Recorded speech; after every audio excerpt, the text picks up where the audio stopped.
Jake Morrison stood on the landing platform at New Haven Station and watched the sky turn silver above him and the strange ship descended through the clouds. It's like liquid metal flowing downward, and it made no sound at all, and that was the part that scared him most, because everything made sound when it moved through air, but this vessel just glided down smooth and silent and impossible.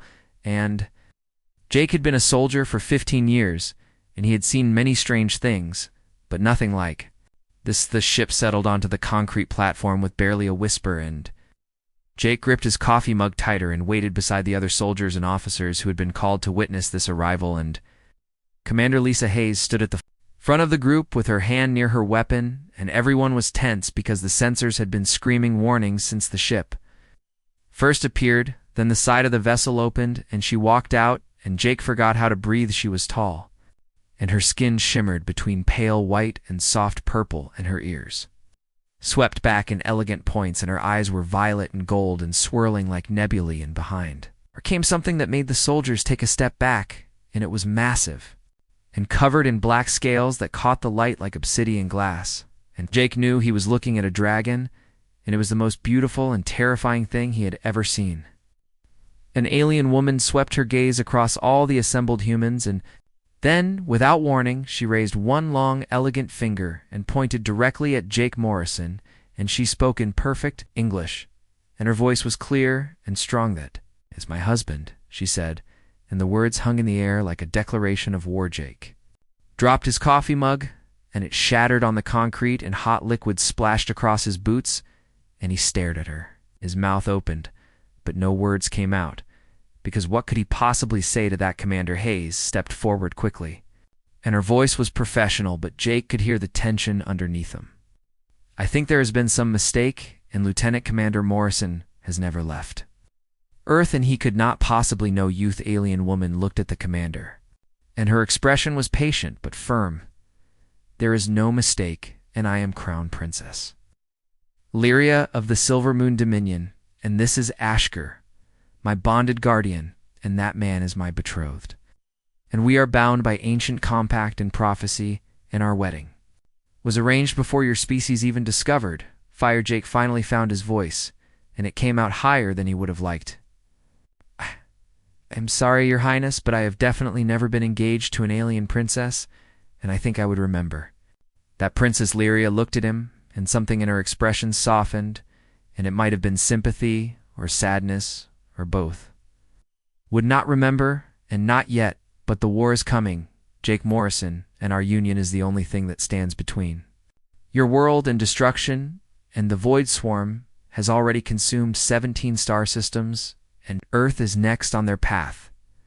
The dragon Ashkir lifted his massive head and released a low call that Jake felt in his bones, and it resonated through his chest and made his teeth ache, and in the distance, alarms began to sound as the deep space sensors picked up something emerging from the darkness between stars, and it was vast, and it was hungry, and it was headed toward Earth. Lyria extended her hand toward Jake, and her fingers were long and graceful. "We have 3 months to stop them, and 3 months to remember who we were and who we are and who we must become. And will you stand with me, Jake Morrison, or will you let your world burn while you cling to a life you were never meant to live?" Jake looked at her offered hand, and then at the dragon, whose amber eyes held ancient wisdom, and then at the darkening sky, where something wrong was beginning to appear at the edge of his vision. And he thought about his quiet life, and his simple plans, and the ordinary future he had imagined, and then he thought about Earth, and about humanity, and about billions of lives that might end if he walked away.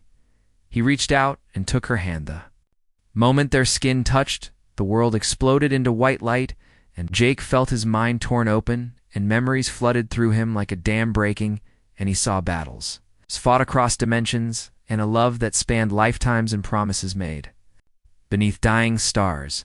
And he saw himself as he had been in another existence, standing beside Lyria as they faced down horrors that defied description. And he saw their first meeting and their first kiss, and the moment they had made their vow to protect the innocent no matter what it cost them. And he saw the void swarm, and it was an endless tide of chittering darkness that consumed everything in its path and left nothing but empty space behind. and it was hunger given form and malevolence.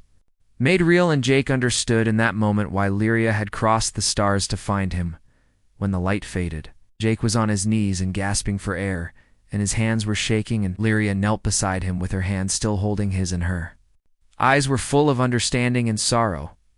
"Now you remember," she whispered, and her voice was gentle, "and now we begin." Shakir spread his wings, and they were enormous, and they blocked out the sun for a moment, and the dragon looked down at Jake with those ancient eyes. "The war for Earth has begun, young one, and you are no longer just a soldier, and you are a guardian and a bridge between worlds, and you carry the memories of 1,000 battles, and now you must choose whether to run from your destiny or embrace it." Jake looked up at the dragon, and then at Lyria, and then at his own hands, which were still shaking, and he could feel the weight of those recovered memories pressing down on him. And they were not complete yet, but they were enough to understand what was at stake. Commander Hayes was shouting orders, and medical teams were rushing forward, and the other soldiers were backing away from the alien princess and her dragon, but Jake barely noticed any of it, because his entire world had just been turned upside down. Lyria helped him to his feet, and she was surprisingly strong for how slender she looked. "Hi. No, this is overwhelming, and I know you have questions, and we will answer them all, but right now, we need to move you somewhere safe, and the memories will continue to surface over the next few days, and it will be painful and confusing, but I will be with you through all of it." Jake nodded because he could not trust himself to speak, and Lyria guided him toward the waiting transport, and Ashkir followed behind them, and his massive form cast shadows across the landing. Platform ass. They walked. Jake caught glimpses of the other soldiers staring at him, and some looked afraid, and some looked angry, and some just looked confused, and he understood all of those emotions because he felt them too, and his life had just been completely shattered and rebuilt in the span of seconds. Inside the transport, Lyria sat beside him, and she did not let go of his hand, and Jake was grateful for that anchor because everything else felt like it was spinning out of control. The dragon Ashkir could not fit inside the transport, so he launched himself into the air and flew alongside them, and Jake watched through the window. As the massive creature moved with impossible grace, "Your people will have many questions," Lyria said quietly, "and they will want to know if I am a threat, and they will want to study me and Ashkir, and they will want proof of everything I have told them, and we will provide that proof, but Jake, you must understand that time is not on our side, and the swarm does not wait, and every day we delay is another day closer to extinction." Jake turned to look at her and really look at her, and he could see now that she was tired, and there were lines of strain around her eyes, and she had been carrying this burden for a long time. "How many times have we done this?" he asked, and his voice was rough. "And how many times have we tried to stop the swarm?" Lyria met his gaze, and her expression was solemn. 7 times, across 7 different lifetimes, and sometimes we won, and sometimes we lost. But each time, we bought the innocent more time to prepare, and each time we learned more about how to fight them. And this time, Jake Morrison, this time we have a chance to end it permanently." Transport descended toward a secure facility beneath the station, and Jake could see armed guards waiting at the entrance, and he knew his life would never be simple again, and that quiet retirement he had been planning was gone forever. But as he looked at Lyria and felt the weight of those recovered memories, he realized that maybe that simple life had never been his true destiny after all. The first week after Lyria arrived felt like living in a dream that Jake could not wake from, and the memories kept coming in waves, and each one hit him like a physical blow, and he would be standing in the training room and suddenly remember a battle on a planet with 3 suns, or he would be eating breakfast and recall the taste of fruit from a world that no longer existed because the swarm had devoured it. Lyria stayed with him through all of it, and she was patient and kind, and she never pushed him to remember faster than his mind could handle, and sometimes she would just sit beside him in silence and hold his hand while the memories sorted themselves out. They worked in a secured facility deep beneath New Haven Station, and the military had assigned them a whole level for training and preparation, and Ashkir barely fit through the corridors, but the dragon seemed amused by the tight spaces, and he would make comments about how humans built everything so small. Amy Bennett was the chief engineer at the station, and she had taken an immediate interest in Ashkir, and the dragon seemed to like her too, which surprised everyone, and Amy would scratch beneath his jaw while discussing quantum mechanics with Lyria. And Ashkir would rumble with contentment like an enormous cat. The facility had holographic displays everywhere, and Lyria used them to show Jake what they were facing, and the images made his blood run cold, because the Void Swarm was not like any enemy humanity had ever encountered. They do not just destroy Lyria, explained during one of their sessions, and her voice was grim. And they consume, and every atom, and every molecule, and every trace of energy gets absorbed, and they leave nothing but darkness in their wake, and entire star systems just vanish, as if they never existed. Jake studied the tactical data in his military training, fought with the otherworldly knowledge, slowly awakening in his mind. Why us, and why Earth, he asked. Because humanity is special, Lyria said, and there was wonder in her expression. And your species should not exist, Jake, and you evolved on a world that, by all logic, should be barren, and you achieved consciousness against impossible odds, and you reached for the stars despite every setback, and the Void Swarm fears that resilience, and they want to destroy it before it spreads across the galaxy. And our connection, Jake gestured between them, and the betrothal Lyria moved closer, and her presence was commanding yet gentle. In my people's ancient past, we discovered that certain souls resonate across dimensions.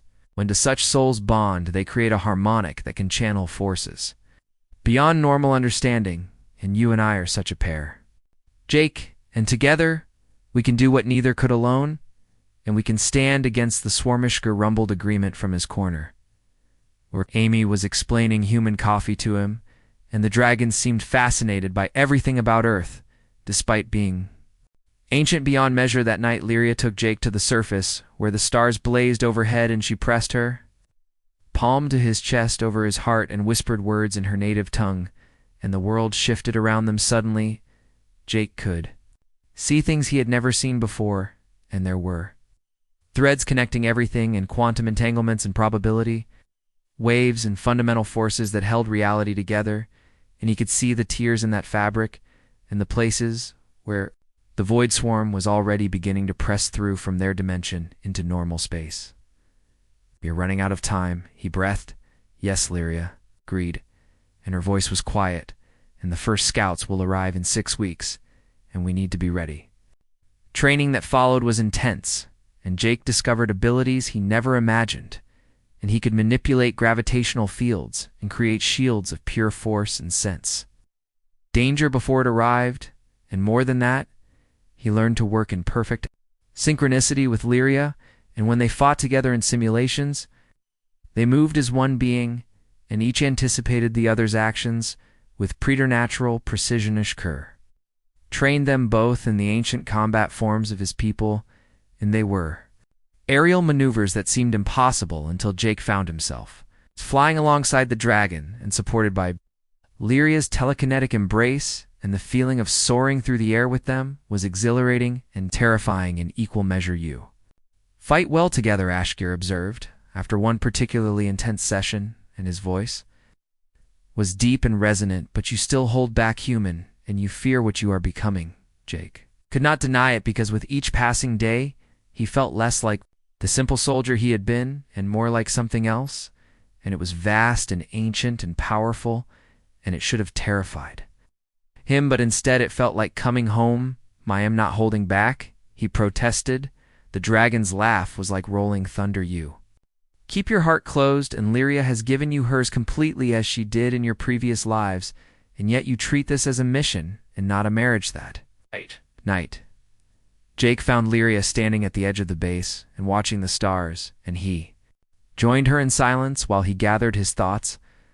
"I remember loving you," he said finally, "and in those other lives and in those other times, but those were not really me and not the person I am now, and I am just Jake Morrison from Portland, and I fix starship engines and drink too much coffee and worry about my retirement plan, and how can I be what you need me to?" Valeria turned to him, and her smile was sad and understanding. "You are not just anything, Jake, and that man from Portland, with his kindness and his humor and his stubborn determination, is exactly who I fell in love with across time and space, and I do not need you to become someone else, and I need you to be you and the man who took my hand, even when he did not remember. Why it mattered? She placed her hand over his heart again. The power awakening in you was always there. The connection we share is as real as anything in this universe. And whether you call it prophecy or quantum entanglement or fate, it exists. And yes, we have a war to fight, but Jake, we also have a life to live. And do not lose yourself in preparation for battle, Jake. Pulled her close and felt the rightness of it, and the way they fit together as if the universe itself had designed them. For each other I am scared, he admitted, and not of the swarm, but of failing you and of failing Earth then. We will face that fear together, Lyria whispered, and as we always have Ishkars. Roar split the night, and it was a warning, and in the sky above. Then reality rippled and twisted, and something was tearing through the fabric of space, and the first scouts were arriving ahead of schedule. Jake felt his newly awakened powers surge to life, and Lyria's hand found his, and their energies began to intertwine, and Ashkir spread his wings and launched himself into the air. The war they had been preparing for had just begun, and there was no more time for doubt or fear, and Jake Morrison looked up at the tier in reality and felt something shift. Inside him, and the memories of 7 lifetimes crystallized into certainty, and he knew exactly what he needed to. Delaria squeezed his hand, and together they rose into the air, and following Ashkir toward the approaching darkness, and below them. Alarms began to sound across the entire station, and the military scrambled to respond, but Jake and Lyria and Ashkir were already engaging the enemy. Void Scout that emerged from the dimensional rift was like nothing Jake had ever seen, and it flickered between states of matter and phased in and out of normal space, and it radiated hunger and malevolence. But Jake was not the simple soldier anymore, and Lyria was beside him, and Ashkir roared his challenge, and together the 3 of them met the scout head-on, and the battle lit up the night sky like a second sun being born. The Void Swarm's scout tore through the atmosphere over the Pacific Ocean, and it was not really a ship in any normal sense, but more like hunger given physical form, and it kept shifting between solid and not solid, and flickering in and out of reality.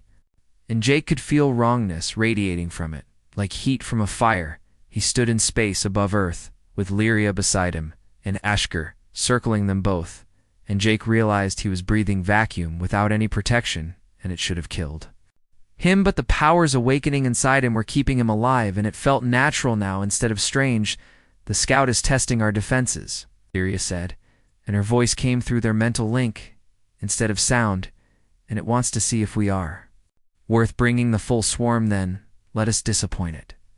Jake replied, and his voice was hard. Admiral Karen Walsh was commanding from the warship, Valiant far below them, and her voice crackled through the communication system. Morrison, we are reading massive energy spikes from your location, and whatever you are planning, you have 5 minutes before I send in everything we have trust, as Jake said, in knowing he should show more respect, but feeling urgency pressing down, and Lyria and I will handle the scout and keep your ships back, because these things feed on conventional weapons. He could hear the Admiral hesitate, but she had survived first contact with 6 different alien species by knowing when to trust her. Pepelu of 5 minutes, she said, and then I am sending in the fleet. Jake nodded to Lyria, who turned to Ware. Ashkir waited, and the dragon had grown since arriving on Earth, or perhaps he had just stopped hiding his true size, and he was massive now and easily as long as 3 football fields, and his scales reflected starlight. Tready, old friend? Lyria asked in her native language. Ishkar responded by launching himself at the scout, and his wings spread wide to catch solar wind, and Lyria stepped off into space. After him, and her form surrounded by silver and violet light, and Jake followed, and trusting the power inside him to keep him alive in the void, they moved as one toward the Void Scout, and Jake felt the rightness of their formation, and princess, and warrior, and dragon, and working in perfect harmony, and the Scout sensed them coming and turned its attention fully toward them. Reality warped as it attacked, and probability itself became weaponized, and timelines split and merged, and possible futures became immediate threats, and Jake saw himself dying 1,000 different ways in 1,000 different moments. But he and Lyria had fought in spaces between dimensions before, and they moved through the chaos with practiced grace, and their bond allowed them to anchor each other to a single timeline, and Ashker's roar tore through the probability storm, and his voice carried harmonics that stabilized. Local spacetime now, Lyria called through their link. Jake and Lyria's hands met, and power erupted between them, and it was not magic exactly, but more like fundamental manipulation of quantum states, and they forced the scout to exist in a single configuration, and the entity screamed, and the sound existed across multiple frequencies. And it tried to flee back into its between. Space-ish cur was there first, and the dragon's jaws closed around the scout. And not physically, but dimensionally, and Jake watched in awe as the ancient creature literally devoured the invader's connection to its home dimension, and severing it from the greater swarm consciousness, the scout thrashed and weakened. But still deadly, and it lashed out with tentacles of compressed darkness, and one caught Jake across the chest, and pain exploded through him, and it was not physical pain but something deeper, and as if the attack tried to erase him from causality, Sylphlaria screamed, and her voice was pure rage, and her power flared brighter than Jake had ever seen, and she threw herself between him and the scout, and light met darkness in a collision that sent shockwaves rippling through space, and satellites kilometers away flickered and died from the energy. Overflowed. Jake, listen to me. Lyria's voice cut through the pain in his mind, and remember the binding ritual, and remember what we did at the Battle of Crimson Nebuland. Suddenly he did remember, and it was a technique so dangerous they had sworn never to use it again, and the complete merger of their consciousnesses and becoming temporarily a single entity with exponentially greater power, and they had nearly lost themselves last time, and unable to separate their thoughts and identities, and it had taken centuries to recover. But Earth did not have centuries due, Jake sent back through their link, and I trust you. Their hands met again, but this time it did not just channel power through their bond, and instead they became the bond itself, and Jake felt his sense of self dissolve and reform and merged with Lyria's ancient wisdom and fierce protective love, and through her eyes he saw himself as she did, and brave and foolish and beautiful and stubborn and kind and absolutely irreplaceable. Through his eyes she saw herself reflected and powerful and lonely and determined and carrying burdens no one should bear alone. Together they were so much more than the sum of their parts. The merged entity that was Jake and Lyria reached out with hands of pure force and tore the Void Scout apart at the molecular level, and they did not just destroy it, but unraveled its very existence, and following its quantum signature back through dimensional barriers and scorching shut the pathway it had used to reach Earth. Then they turned their attention outward too, where the greater swarm lurked beyond the edge of the solar system, and the entity spoke, and its voice carried across light years. We stand here, and we will not yield, and come if you dare, but know that Earth is defended. The swarm's response was a wave of pure malevolence that promised extinction and death and consumption, but for the first time in eons, it also contained something else. And Jake felt it clearly. Hesitation. The swarm was afraid. The merged entity began to collapse and separating back into distinct individuals, and Jake and Lyria fell and caught by Ashker's gentle telekinetic embrace and carried back to the Valiant, and by the time they reached the hangar both were unconscious but alive, and their hands were still clasped. Together Admiral Walsh met them as medical teams rushed forward, and her face was pale. What in seven hells was that? And every sensor on the planet just picked up some kind of declaration on. Bennett looked up from her science station, and her eyes were wide. It was not a declaration of war, Admiral, and it was a line in the sand, and the swarm just blinked in the medical bay. Jake and Lyria lay side by side and still holding hands, and their vital signs were stable, but the medical scanners showed something strange, and their heartbeats had synchronized perfectly in beating. As Onishker curled himself around the medical bay, and his massive form barely fitting in the space, and he watched over them with ancient, patient eyes, the boy and the princess performed well, the dragon said to Amy, who had stayed behind when the others left, and they had bought Earth time, but the swarm will not forget this challenge, and they will come prepared next time. How long do we have, Amy Skiers? Eyes glowed amber in the dim light. 3 weeks, perhaps 4, and they will not send scouts again, and they will send the swarm itself in millions of entities. Hungry for revenge, and Earth must prepare. Me looked at Jake and Lyria lying unconscious. And still joined by their clasped hands, will they be ready? The dragon rumbled deep in his chest. They will have to be, and the fate of your species depends on its outside. The medical bay Earth spun peacefully in the void and unaware of how close it had come to extinction, and the stars shone cold and distant, and between them something vast and hungry began to move. The void swarm had been challenged, and now it was coming in force, and Earth had 3 weeks to prepare for war, and 3 weeks to unite or fall, and 3 weeks to prove that humanity deserved its place among the stars. Jake stirred in his sleep, and his dreams were filled with battles yet to come, and Lyria's presence in his mind was warm and reassuring, and together they rested and gathering strength for the fight ahead. The war for Earth had truly begun. Jake woke 3 days later to the sound of wings, and at first he thought he was dreaming, but then he realized it was. Ashkir gently fanning air through the medical bay to keep them cool, and Lyria lay beside him still unconscious, and their hands remained locked together as if they could not bear to separate. How long, he croaked, and his throat was dry.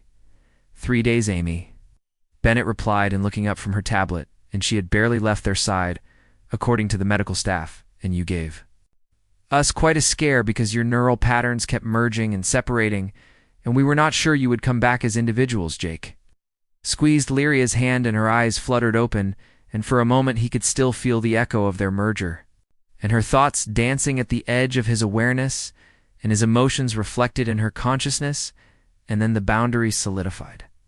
And they were two again, though forever changed. That was stupid, Ashkir rumbled from his corner, and also necessary.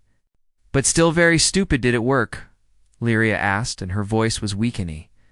Activated a holographic display, and her expression turned grim. See for yourself. The display showed the solar system's edge, where space itself seemed to boil with approaching darkness, and the void swarm was not sending scouts anymore, and they were coming in force, and thousands upon thousands of entities moving toward Earthida. Jake asked, already doing calculations with the tactical knowledge from his recovered memories. 18 days to Jupiter's orbit, and 21 days to Earth, assuming they do not accelerate, Amy said, and pulled up more data.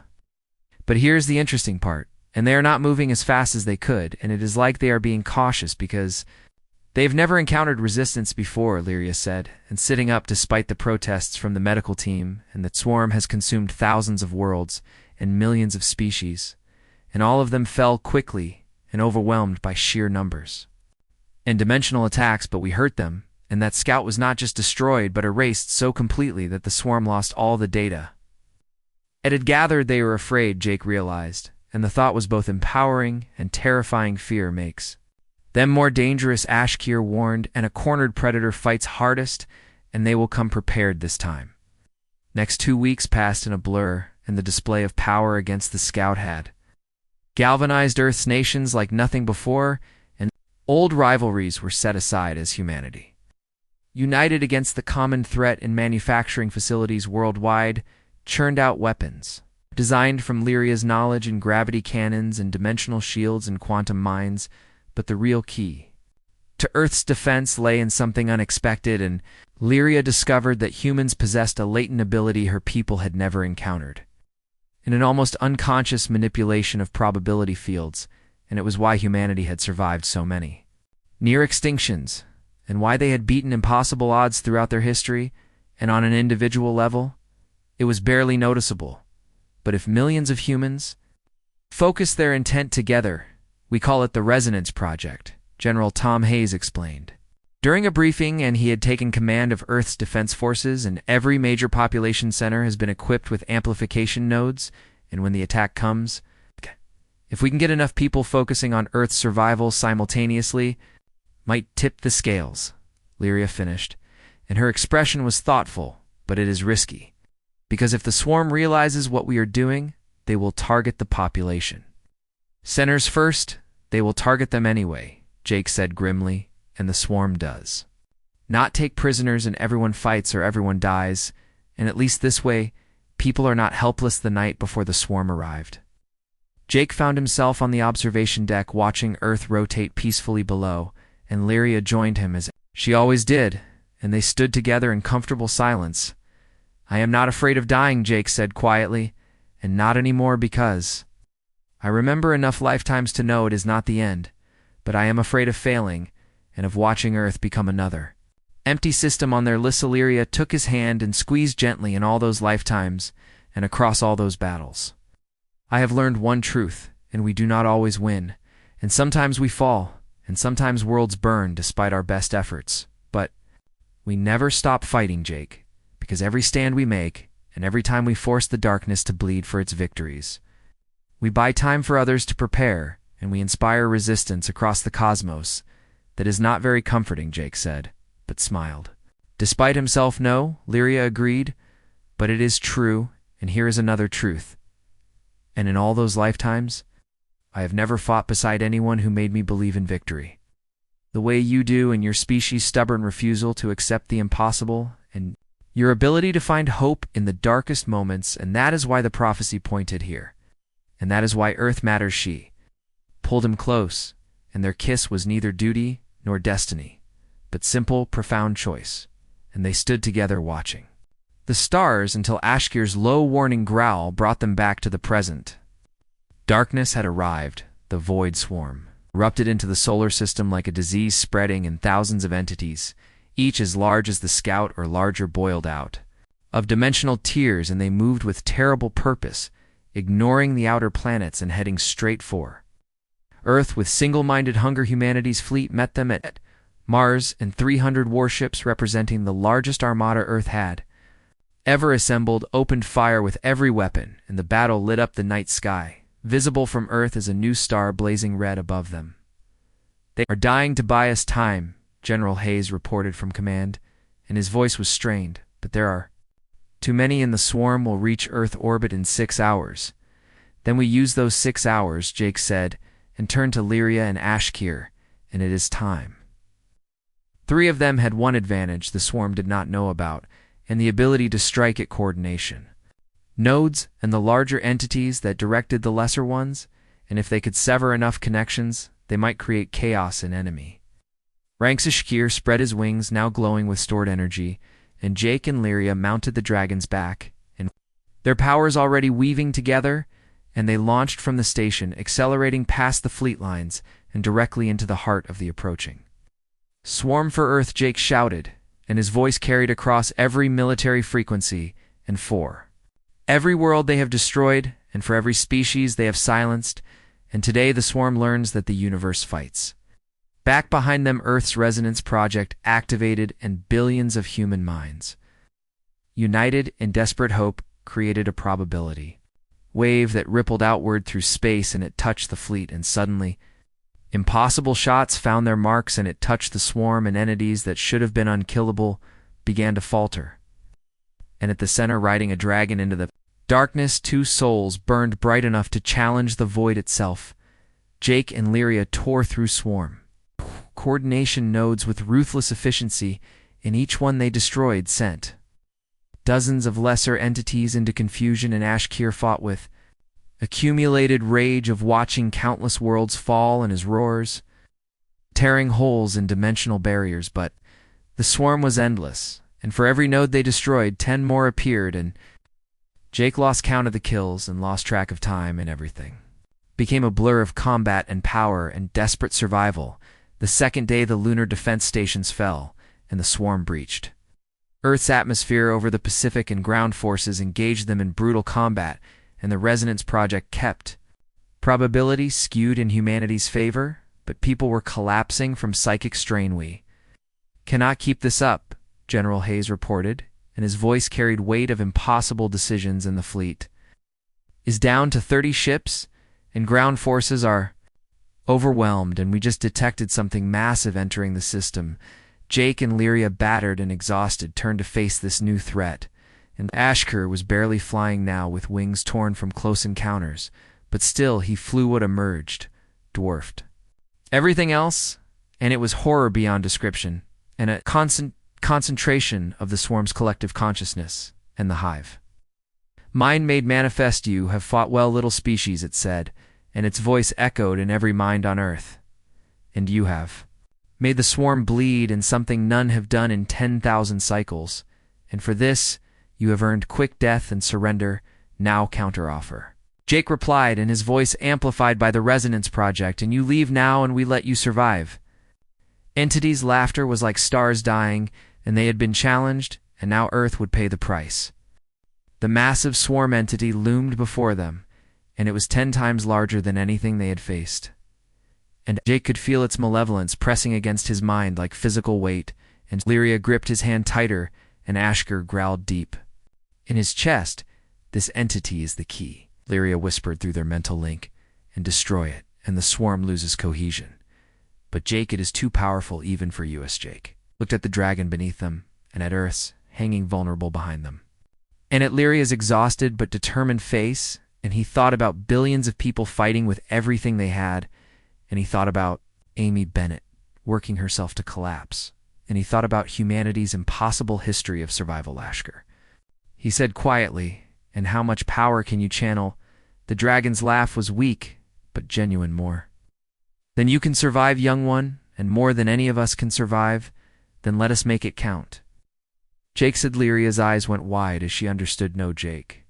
The merger nearly destroyed us before, and if we add Ashkir's power to that, we might not be able to separate again. We will become something entirely new, Jake agreed, and something that might not come apart. But look at Earth, Lyria, and look at what they are fighting for, and family, and love, and hope, and stupid little dreams about quiet futures, and that is worth protecting, and that is worth any. Priest Ishker rumbled agreement. The boy speaks wisdom, and I have lived for eons and seen civilizations rise and fall, and Earth deserves better than to be one more empty system, and if this old dragon can buy them a future, then it is a good death. Lyria looked between them, and tears streaming down her face. And then she smiled, fierce and proud, and heartbroken together then, and one last time they joined hands, human and elf and dragon, and let the barriers between them collapse completely, and the merger before had been just Jake and Lyria, but this was something far greater, and Ashkir's ancient strength and his knowledge of reality at its deepest levels flowed into them, and Lyria's power, refined over countless lifetimes, became the conduit, and Jake's humanity in that stubborn refusal to accept the impossible became the catalyst. Emerged was neither human nor elf nor dragon, and it was a being of pure purpose and a concentration of will powerful enough to rewrite. Local space time. And it looked at the swarm's hive entity and spoke with a voice that resonated across dimensions. Made a mistake coming here, and you thought Earth was just another helpless world, but you did not understand. And we are the ones who survive the unsurvivable, and we are the species that turns impossible odds into victory, and we are not alone. The merged entity reached out, and suddenly it was not just Jake and Lyria and Ashkir anymore in the Resonance Project had created a connection, and billions of human minds willingly added their strength, and they could not fully join, but their hope and determination and desperate love for their world poured into the entity, making it something unprecedented for the first time in its existence. The swarm's hive mind felt real fear. The battle that followed existed outside normal space-time, and it was fought across probability streams and dimensional barriers, and in spaces between quantum states and the entity. That was once Jake and Lyria and Ashkir and a portion of Earth's consciousness fought the concentrated malevolence of the void. Swarm, and slowly, impossibly, it began to win. The hive entity tried to flee and to retreat back into dimensional rifts, but the merged entity was there. First in sealing pathways and cutting off escape routes, and then it did something the swarm had never imagined possible, and it followed the hive mind's connection back to the swarm's home dimension. What it found there was horrifying and sad in equal measure. And the swarm had not always been monsters, and once eons ago, they had been peaceful explorers and filled with joy and wonder, and then they encountered something in the deep dark between dimensions, and an infection of pure entropy that twisted them into what they became. And the swarm was not evil but sick and driven by corruption. The Merged entity made its final choice, and it could not cure the swarm because the infection had spread too far, but it could do something else with the last of its strength. The entity severed the swarm's connection to normal space entirely, and it pushed them back into their home dimension and sealed every gateway and burning its own essence into dimensional barriers as an eternal lock, and the swarm would survive, but trapped and unable to threaten the wider universe again as the entities. Power faded, it began to separate, and the billions of human minds returned to their bodies. Forever changed by touching something greater, and the core trinity tried to separate. Back into Threon, Jake felt panic rising, but Lyria's presence soothed him, and Ashkir's ancient calm anchored them, and they existed in a strange space neither fully merged nor separati. "I'm sorry, Jake," thought to the others, and "I should have listened, and now we are stuck like this. We are exactly where we need to be." Ashkir interrupted, and boy and girl, an ancient dragon were just roles we played, but we were always meant for this, and to become something new, and to be proof that different beings can merge into something greater. He's right, Lyria added, and her presence warmed despite everything. And Jake, I have lived so many lives, always searching and always fighting alone, but this being part of something larger and connected forever to you and Ashkir is the first time I have felt complete. So what happens now? Jake asked. The universe itself seemed to respond in acknowledging what they had become, and the merged entity felt reality shift around it. And they were being offered a choice, and they could force themselves apart and return to individual forms, though diminished and damaged, or they could accept this new existence and becoming something unprecedented. Die vote for staying together? Jake said, and being boring can wait. Lyria's laugh echoed through their shared consciousness, always so human. Even now, let us be something new, Ashkir agreed, and let us be proof that cooperation creates strength greater than conquest. It's so. They chose to remain merged in becoming a being that would be known as the triad and protector of Earth and guardian of the weak and living symbol of what different species could become. When they fought as one, they descended to Earth as a new being and humanoid, but marked with draconic features and elven grace, and their form shifting between states as needed. And when they touched down at New Haven Station, the crowds fell silent. Timmy Bennett stepped forward with tears streaming down her face. Jake and Lyria and Ashkir, all three, the triad, responded, in its voice a harmony of their original tones, and also, "None and we are what we needed to become to protect this world, and we are the promise that different species can unite. And we are proof that humanity's time among the stars has begun."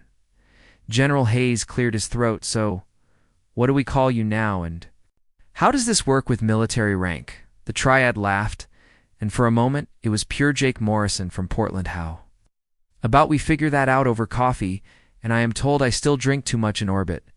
The last swarm entities flickered and died, and their connections severed, and Earth's battered fleet began recovery operations, and around the world people who had been part of the Resonance Project woke from exhaustion, forever bearing a small connection to something greater. The war was over, and Earth had survived, and in doing so proved the universe was bigger and stranger and more wonderful than anyone imagined. In years that followed, the triad became Earth's champion in exploring the cosmos and finding other species threatened by darkness, and teaching them that unity was strength and diversity was power, and where once an alien princess had pointed at a confused human, now stood a being transcending all three. And somewhere in that merged consciousness, Jake Morrison smiled.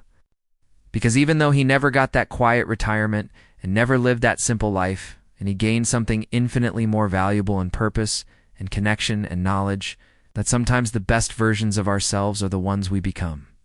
When we stop fighting, alone the Void Swarm was defeated, and Earth learned that humanity's greatest strength was not weapons or resilience, but their ability to reach out and to connect, and to turn strangers into allies, and allies into something greater. The universe would never be the same, and that was exactly as it should be.